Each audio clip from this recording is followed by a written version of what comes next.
Hey guys, I'm going to show you how to fix Netflix autoplay not turning off. So to start, go ahead and open Netflix app on your mobile.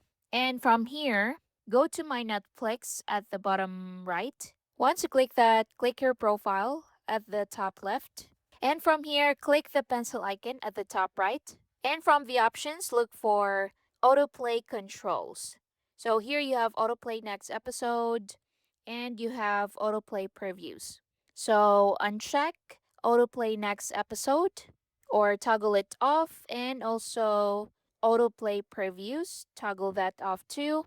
Once done, click on done at the top right, and that's it. Once you turn these off, Netflix will stop automatically playing the next episode or showing previews. If it doesn't update right away, try restarting the app or refreshing the browser. So you can close the app fully and reopen it again and see if that fixed the problem.